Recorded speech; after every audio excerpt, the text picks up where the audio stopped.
Greetings, Film Forum Presents listeners. I'm D.W. Young, the director of the new documentary, The Booksellers. I'm here today talking to two of the film's wonderful subjects, Heather O'Donnell of Honey and Wax Booksellers in Brooklyn, and Rebecca Romney, whom you may know as the rare book expert on the History Channel show Pawn Stars, and who is also a dealer at Type Punch Matrix in Washington, D.C. As always, it's great to be speaking with both of you, and thanks for being here today. You know, it's funny, I still think of you two as a kind of a dynamic duo, even though, Rebecca, you've now set up shop down in D.C. Yeah, I mean, I still feel that way, frankly. I do too. I mean, just because we're not at the same firm anymore doesn't mean that we don't still work together in a lot of important ways and think of each other as, you know, partners and collaborators in a larger project.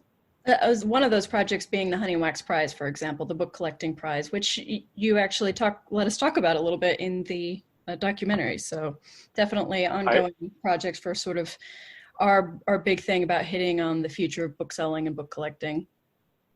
Yeah, I'm very glad to hear that you guys are still very actively collaborating. And I very often hold up your prize as a great example when I talk about the film. So it's not the last time I've talked about it by any means. How are you guys holding up through the Corona period here? You know, it's okay. You know, for Honey and Wax, we don't have a storefront, so I haven't suffered the, you know, enormous upheaval of people with brick and mortar shops who are having to deal with closures and staff and that kind of thing. At the same time, it's lonely. You know, all the regular rare book events have been canceled through the summer, and you can't go out and look at collections or scout books in bookstores or anywhere else anymore. So, you know, it's just a lot more solitary than it usually is. And I'm trying to see the bright side of that and make the most of it. But I can't wait to just walk into a secondhand shop and throw myself into the stacks and get lost in them. I'm picturing you just diving on a big pile of books. I mean, come see me when this is over. That may be actually what's happening. How about you, Rebecca? How are you doing? Well, it's funny, you know, essentially the main idea when I founded Type Punch Matrix with my partner down here in DC was to open a gallery. And we had been scheduled to open the gallery in the spring, in May, in fact. And this fall, we had found the perfect location. We were super happy with it. And then because of very frustrating circumstances outside of our control, the lease ended up falling through, and we were sitting there feeling so unlucky, like, oh, the world is against us, we didn't get to do this, now we have to start from scratch, and just feeling really demoralized.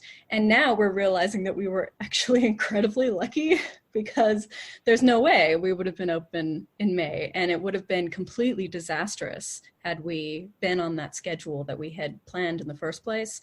So now we're actually just trying to really count our blessings, and there are a lot of privileges that we have, and we're just trying to kind of hibernate and spend a lot of time cataloging the books and just, you know, getting back to the fundamentals with this sort of enforced hibernation we're in at the moment.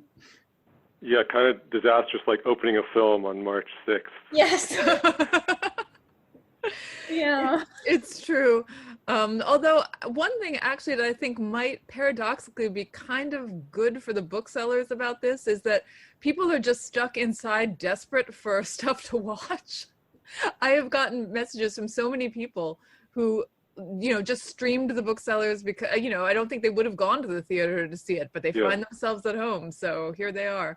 Who knows, maybe a captive audience is a boon. Yeah, it's interesting. I don't know what your viewing habits, but there's some things I'm more inclined to feel in the mood to watch right now than others, and that would be different perhaps under other circumstances. But hopefully, I think for quite a few people, it seems like the film has resonated during this time, so that's been nice to hear. Well, and as Heather said, you know, I think a lot of people are missing the experience of a bookshop right now, and so much of the Booksellers talks about that feeling and that atmosphere. And I think for that reason, it does feel like a little bit of your bookshop fix. So if anyone is really missing their bookstore or visiting an independent bookstore or anything like that, the Booksellers is one way to handle that at the moment when you can't actually visit. And in a way, this particular moment, just drives home how much we all rely on community institutions to give a quality to our days. The pleasures of just popping into places and seeing people that you know and like, and having, just spending 10 or 15 minutes browsing in a bookshop is a pleasure that I took for granted and will never take for granted again now that I've spent a couple months without it. Yeah, totally. So, totally agree. David, given we're talking about we're in a very different world now, but when you were first thinking about creating this film, like what was the origin story of it? Well, I think just even before going to the origin, I think that feeling of what it's like to be in the back of an old, dusty old, bookstore perhaps is something was always there at the heart of it. But the origins lie really with our producer, Dan Wexler, who, in addition to his film work, is a well-known rare book dealer here in the city, as you guys know. And Judith Mizrachi, our other producer, my frequent producing partner and full-time partner in life, and I had become friends with Dan, and she'd helped produce his documentary, More Than the Rainbow. And I think this was some 7 years ago. We were all having lunch, and he mentioned that he'd always felt a documentary about the rare book trade would make a great film. So he'd had the idea, and being intimately sort of acquainted with the world, he had, I think, a clear perspective on some of the potential. And so Judith and I immediately took the idea. My aunt and uncle had owned a small bookstore in Philadelphia years ago, and so that had always been a special place for me as a kid when the rare chances I got to visit. So that lent a little personal feeling to the project for me going into it. But mainly, I think, we just all recognized it was a world that had really never been explored on film in a substantial way before. It kind of never gotten its due. And that, New York City was an ideal location to do it, and we were there. And I think also, there was a sense that if it wasn't done soon, the opportunity to chronicle this final generation of pre-internet dealers might be lost, and that would be a shame, and that they deserve to have, their stories recorded a bit. So, it took some time before the pieces kind of fell into place to really start the project, but we think we began principally filming it about 3 years ago with the New York Antiquarian Book Fair that year. And did you have a sense of focus that changed along the way, or did you think it was going to be one kind of film and then it turned into another? How did you decide ultimately how to shape the material? Because I know you shot hundreds and hundreds of hours of film that aren't in the final product. Yeah. I mean, I don't know how many, if people ask how many hours of film did you shoot, I never really bothered to count it. I don't think it was crazy amounts, but certainly we shot a lot that we didn't use. I think it's a little unavoidable, and I would have loved to have included more from everybody in the film, certainly, in a perfect world. But, I think I had a certain intuition. We had certain baseline ideas we had in the beginning, but, I think it evolved along the way, and it kept evolving, right up until the very end of the edit. But I think that's kind of as it should be with a film like this. When I think of this kind of question, there's kind of two key developments that come to mind first, maybe. And one was interviewing Caroline Schimmel and William Reese kind of pretty early on. And from them, it really, I got a sort of a real great deal of insight into sort of this important and unique role I think you guys, both dealers and collectors, can play in understanding history while working outside of academia. And I think in the film, Kevin Young notes that rare book dealers can be great discoverers of history, which I like that quote a lot. I think we'd always had a sense that we were going to make that point, but speaking to them and getting a sense of some of the stuff that they had done, I think it made it a stronger and more fundamental argument for the film to me. So that really, I think, brought that in. And then perhaps the second development was really it came partly from you guys and other younger dealers, and was speaking to you about and getting a better sense of some of the new and exciting material that you're handling these days. I should say younger is kind of a relative thing in the rare book trade. It's not like everyone's just fresh out of college. But and I think also how the internet's playing a part in that development going forward. And so I think that provided for me a pretty exciting sense of kind of the reinvigoration of the trade that I think you're all engaged in, that I think helped the movie kind of look forward. And that was great to find. So that was a significant development too.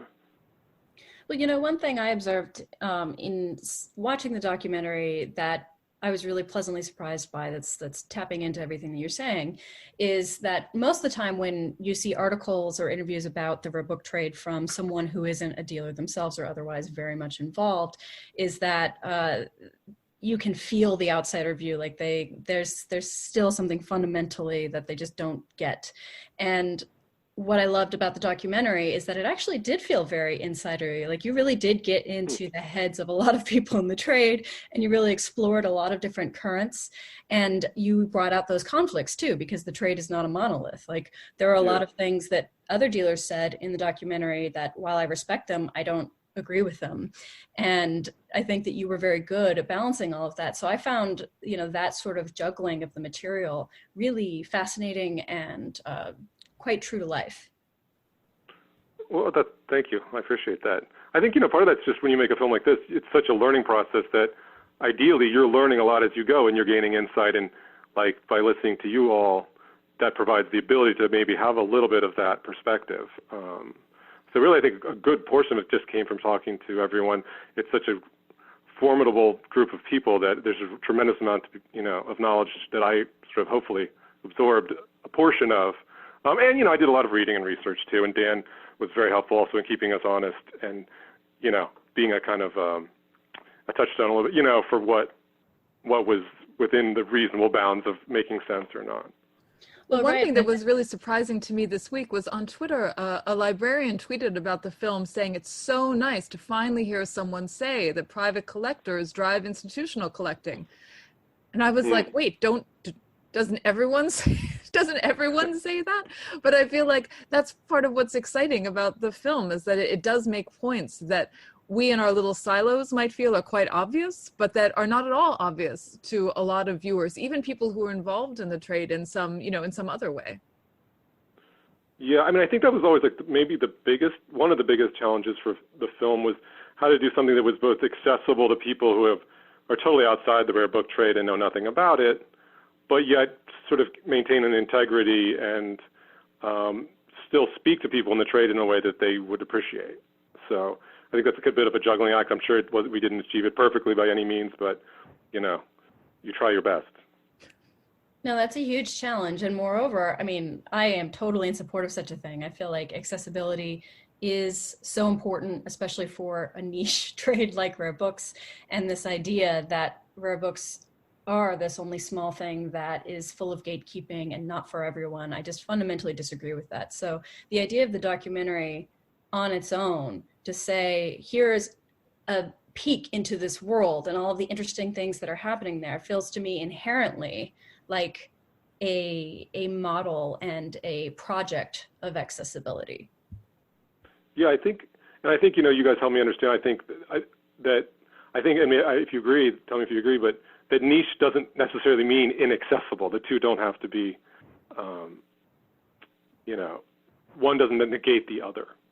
Right. To me, I call it niche more because it's relatively small, but I certainly don't think rare books are niche, because as a category, one thing I keep saying to people when they're like, oh, well, I'm not really a reader or something like that. Well, right. You don't have to be reading the latest great fiction to love rare book collecting, because if you're into history or into art and design or architecture or even fishing, there are books for you. Yeah. There's a ton of different things to collect. Every aspect of humanity has been documented in books.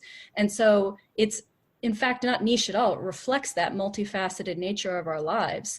And I think that that's the thing that people don't tend to realize when they hear about rare book collecting or when they make assumptions about it, because instead you just tend to just get those articles that are about the $150,000 Whitman Leaves of Grass sale or the Shakespeare sale at $6 million.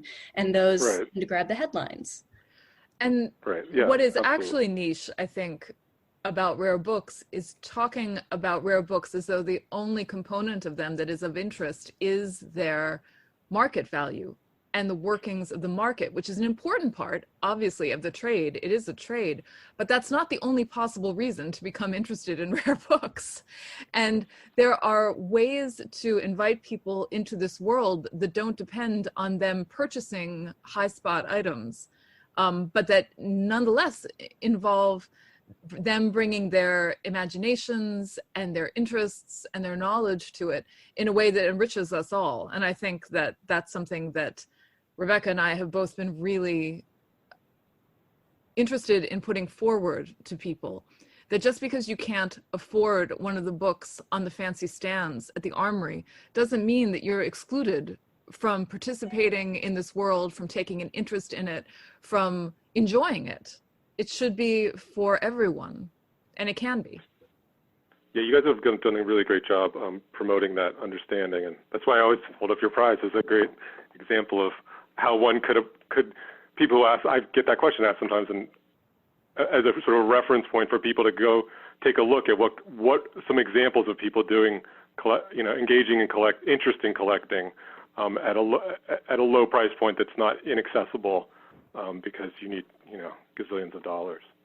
Yeah, I have to say, so many of the winners or honorable mentions in the prize to me are just fundamental examples of how a lot of these comments, either from dealers who are pessimistic about the future or people who don't really think about the trade as it moves into the future, like they just are missing the great things, the great benefits of having the internet, for example, for book collecting, or the great benefits of seeing a new generation come up with different interests than you and seeing different things get saved and getting put in institutions that then therefore get studied and make it into, our historical record. All of these things are connected, and I just feel like there's so much room for optimism here.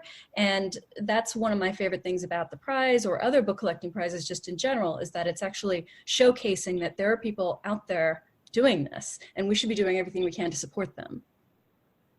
Yeah, absolutely. Now that we're in the middle of or who knows what phase of the COVID crisis we're in, but now that we're in it, how's that affecting your thinking about maybe the near future and the long term? Does that affect that at all? I'm personally, I'd say I'm very concerned about its impact on both bookstores and movie theaters, and how they're going to endure through this and how many will close or not. But you guys have a whole different set of worries too. So do you guys have any thoughts on that? Well, for my part, I'm most concerned about how many unknowns there are. And I just feel like it's really hard to make any decisions that could have long-term implications at a time when we're really just not sure what things are going to look like in 6 months, in a year. And so what that does is sort of enforces this moment where we have to stand still. And there is a lot of privilege in the rare book world. And one of those privileges is that a lot of us, in fact, can work from home. And so on that side of things, we certainly can continue to grow our business and otherwise continue cataloging and that type of thing. Although I do feel like sometimes a bit of a jerk to be offering rare books in the moment of this crisis. But it's a delicate thing. Yes. I think we're all struggling with it because, of course, we have to sell books. That's literally how we make our money. And at the same time, as Rebecca was saying earlier, we do feel a bit non-essential. There's no such thing as a rare book emergency. I can hardly pretend that buying rare books from me is of the same, importance as making sure that your family is safe, and paying your own employees during, this incredible moment of our economy screeching to a halt. And it's hard to know exactly how to strike that balance.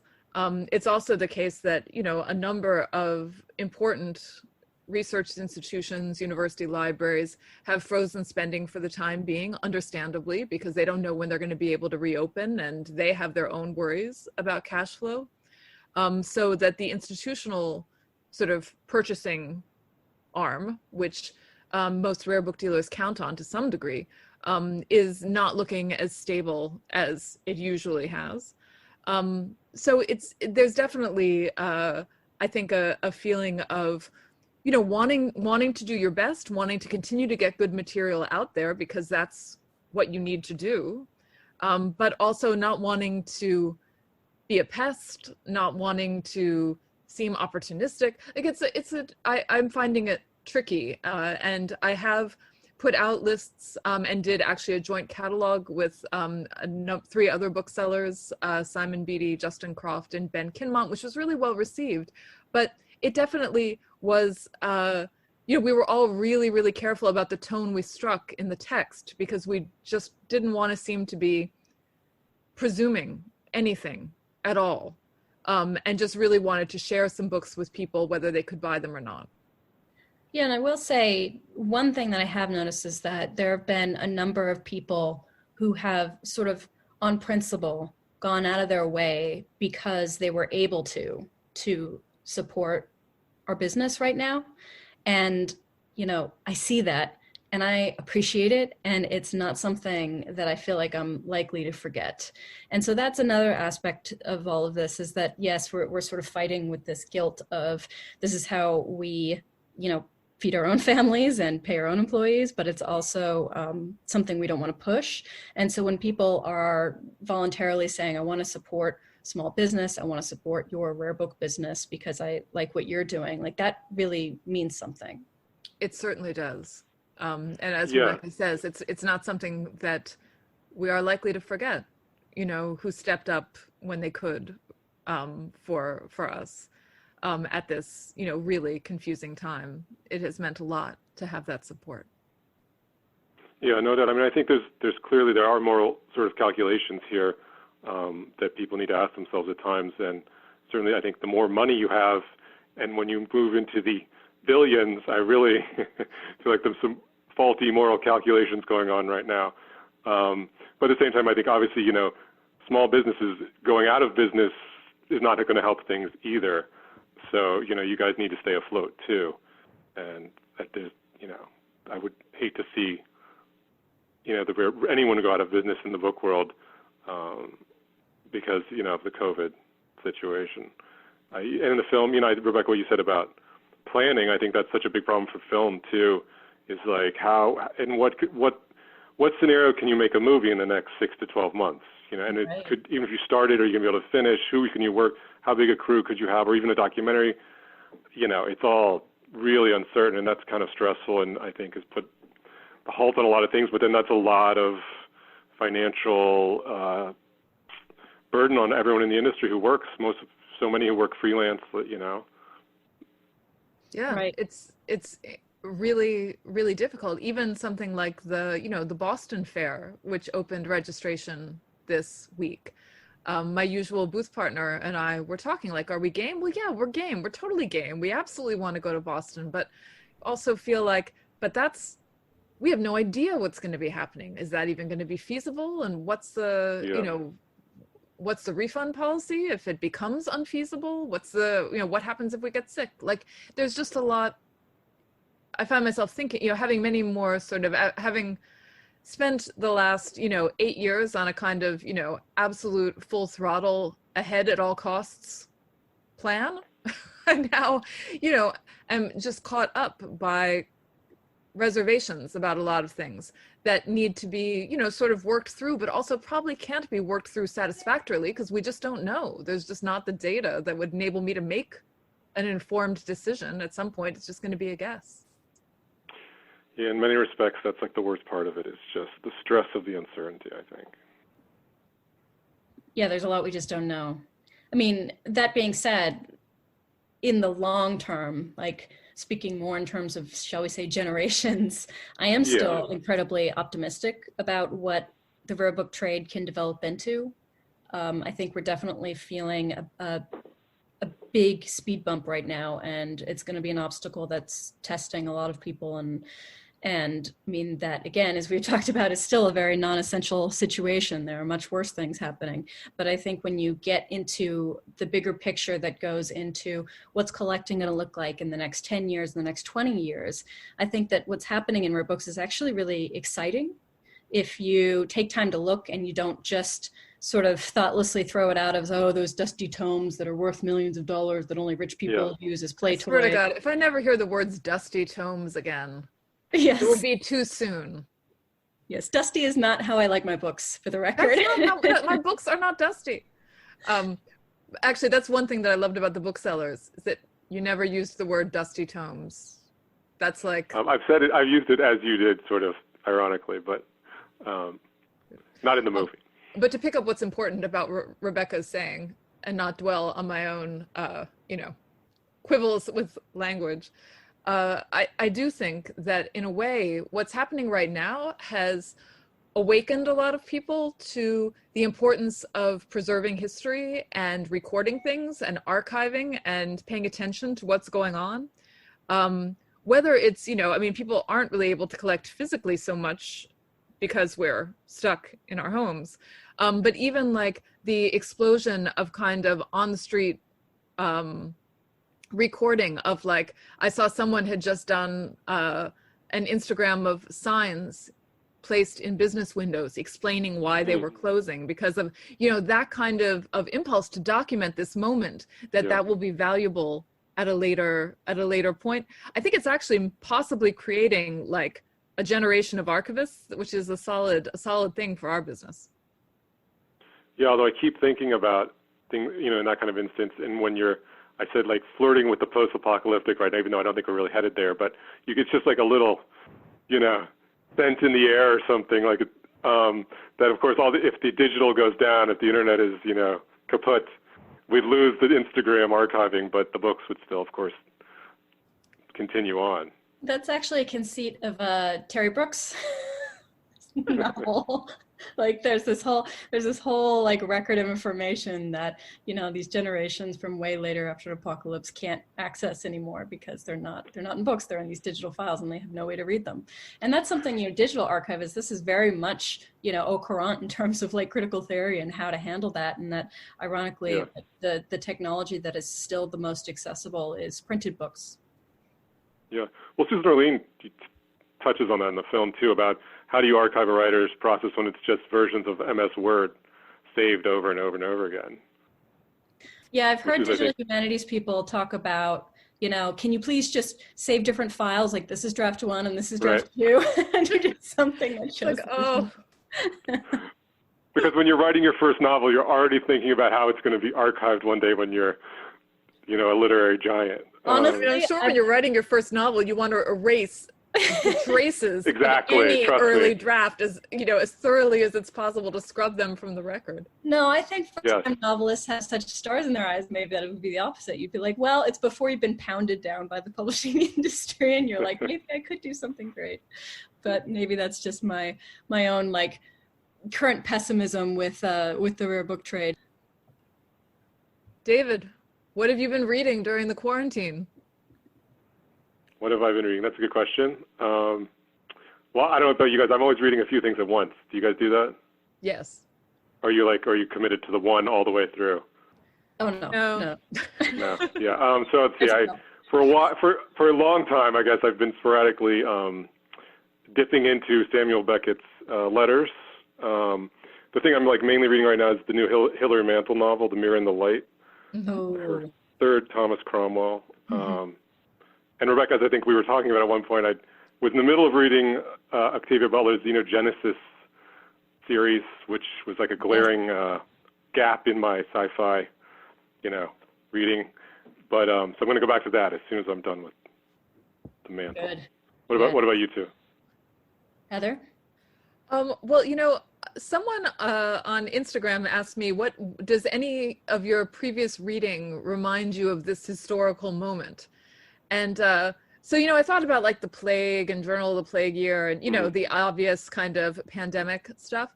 But I realized that the book that was actually coming back to me was Laura Ingalls Wilder's The Long Winter, which is like the 4th or 5th book in the Little House series. It's about the winter of 1880, 1881, which was like famously terrible. And in this novel, Laura and her family are trapped indoors for like 7 months on the prairie in the Dakotas, like trying to keep the livestock alive. The train can't get to the town. It's one of these like books that's, sort of marketed as like homespun, heartwarming Americana. And it's actually like a gothic horror tale. It's terrifying. So I went back and looked at that just because it sort of reminds me of, just being indoors with your kid day after day after day. You're not really sure when this is going to end. And, you love your kid and you're happy that you're together and alive. But at the same time, the sense that like you just don't know when you're going to be able to go out again in a normal way. It feels a little bit like it's a taste of the worst of frontier living right now. I just think people weren't meant to spend this much time together. No.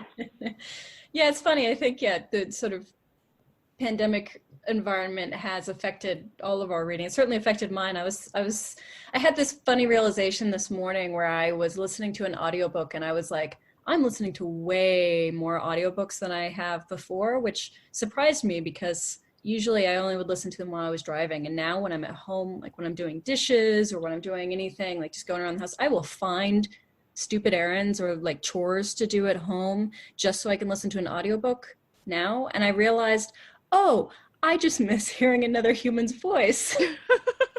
That's interesting. That was my realization this morning of I think I'm just literally missing human contact. So instead I'm getting it through my audiobooks. And so, I've been listening to just like a lot of kind of classics that are easy to get on audiobook through my public library system. I just did The Professor by Charlotte Bronte and I did Agnes Grey by Anne Bronte. And now in what I would consider maybe a little bit of masochism because it is an incredibly difficult book, I'm reading Paradise by Toni Morrison. And it's just, getting another human voice in the house. Who's reading the Morrison? Oh, good question. I bet I can look it up. Because that's always the second question about an audiobook, right? Is who's reading it?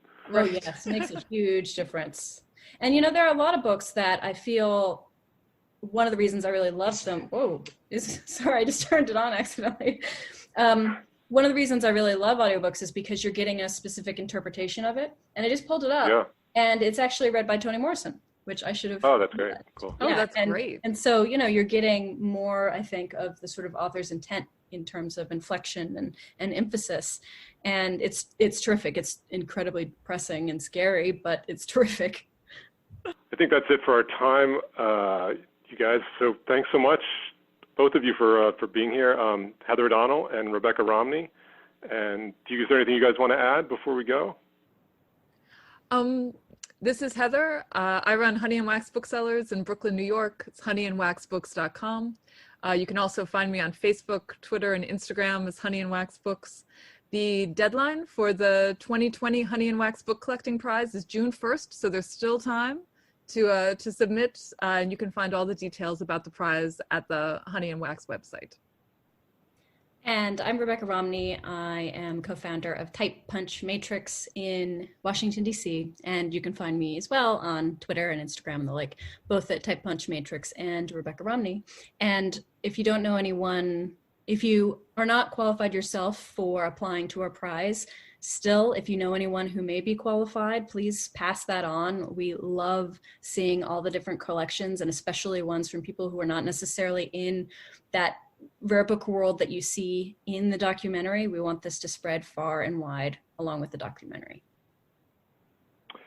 That's great. And I'll just add, for anyone who doesn't know it, our film, The Booksellers, is currently available for rent in Filmforum's virtual cinema at www.filmforum.org. And all rental fees support Filmforum during its temporary closing, which is great.